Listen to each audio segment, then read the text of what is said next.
What's up mga bossing? So meron tayong i-repair mga boss. So meron ako ditong Samsung A20. So ang problema nito is LCD. Tapos binilhan natin ng LCD mga boss. Mas maganda pag ang i-replace natin ng LCD is with frame. Yon. May frame na ng LCD mga bossing. So ito yung bago na LCD natin na ikakabit. And then ang motherboard mga bossing, lahat ng nandito, ita-transfer natin. Kasi yung in-order natin is with frame na. So, bakit with frame yung pinakamainam na bilhin natin ng LCD mga boss? Kasi nga, pag with frame mga boss, hindi halata na nagpalit tayo ng LCD. Yun o. Yun, hindi halata na nagpalit tayo ng LCD. So, ito yung pinakamaganda. And then, bago pa yung frame niya. Diba, di gaya nito luma na. So, ang gagawin natin mga bossing, dito, ita-transfer natin yung motherboard niya.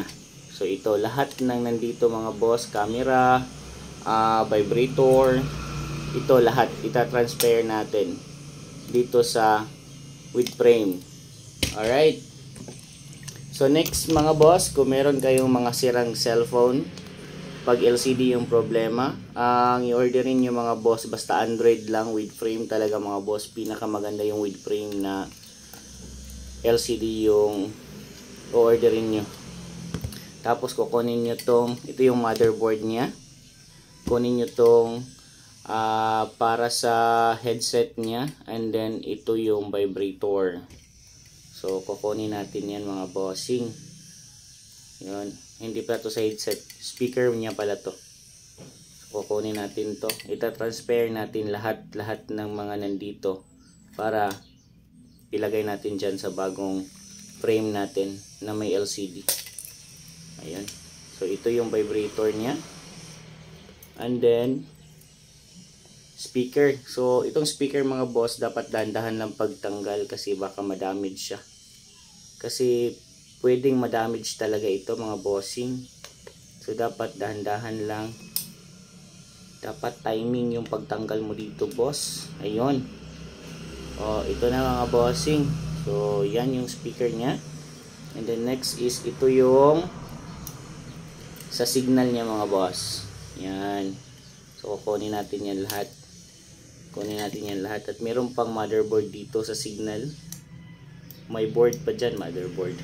Board pala para sa signal niya. Ayan, ito.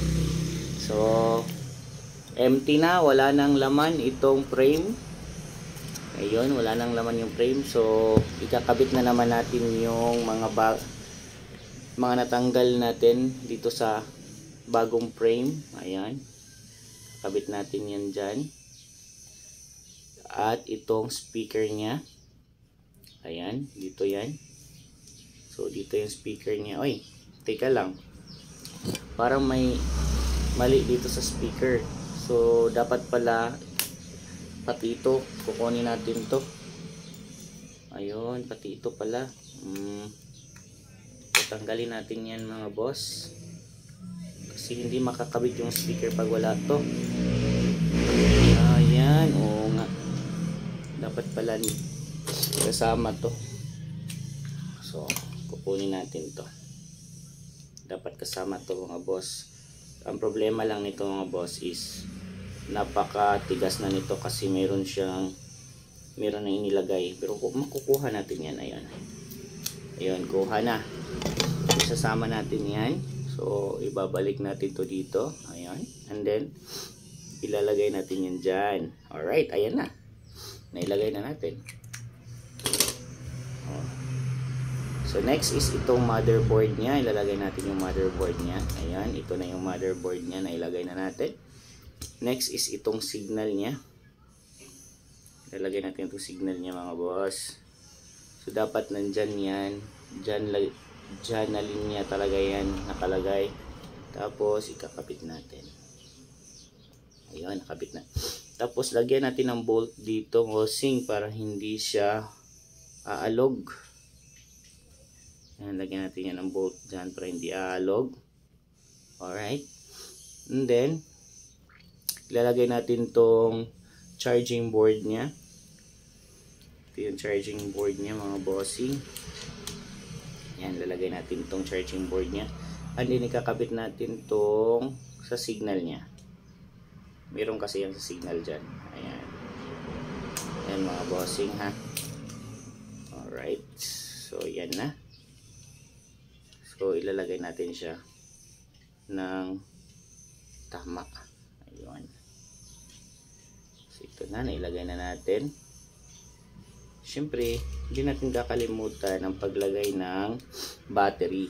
Ayun, ito yung battery niya mga boss. Yung battery niya, ilalagay na natin itong battery. So, ikakabit natin yung battery mamaya. And then, ito yung flex sa main board at sa LCD niya. So, ito yung sa main board at sa LCD. Ayan. So, ikakabit natin itong LCD. Ito yung sa LCD niya mga bossing. Alright. So, sana gumana to. Hindi pa kasi ito na-try. So, hopefully gagana ang cellphone. Yan. Main. Ito yung main niya. Yan. Ito yung sa charging na flex. Ayan. Naikabit na. Tapos, ito yung sa LCD. Kakabit natin. Ayan, naikabit na. Yan, dyan yung sa LCD natin mga bossing. Tapos ito yung sa signal. Ayan, ito na. So itatry natin mga boss kung gagana siya. So ikakabit natin yung battery niya. So itong battery na to mga bossing, kakabit natin. Sana may laman to. Hindi natin na-try kasi. Sana magto-turn on ito mga boss. So i-try natin mga boss na ikabit na natin lahat. So lahat-lahat na yan ay ikabit na, kompleto na yan bossing. Try natin siya, i-turn on natin siya. Sana mag-turn on, sana hindi damage yung LCD. Sana hindi damage yung LCD mga boss. Ayun, nag-turn on nga. So sana mag-function yung LCD. Oy. Sige, hayaan nyo lang yung mga something dyan mga bossing. So sana mag-function yung LCD niya. Tingnan natin. So ito yung kagandahan mga boss. Pag bago yung LCD mo, tapos with frame, yung bibilhin mo, hindi halata na nagpalit ka ng LCD.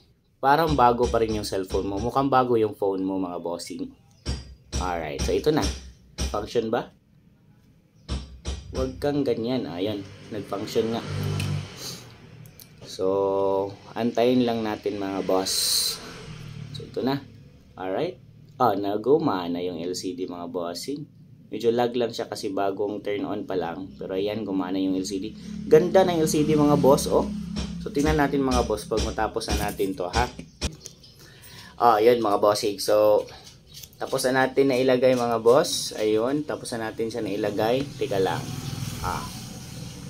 Diba? Ang ganda ng mga bossing, oh. Parang hindi napalitan ng LCD mga boss. Ayun, parang hindi napalitan ng LCD mga bossing. So, ang gagawin natin next mga boss, lalagyan natin to ng rubberized na liquid para pagbalik natin mga bossing, hindi natatanggal. So, alright. So, lagyan natin mga boss. So, meron akong customer mga bossing. May customer na tayo na pumunta dito. Pero, tapusin muna natin to mga boss. Ayun. So, lagyan muna natin siya ng glue. Alright. Lagyan ng glue mga bossing, ha.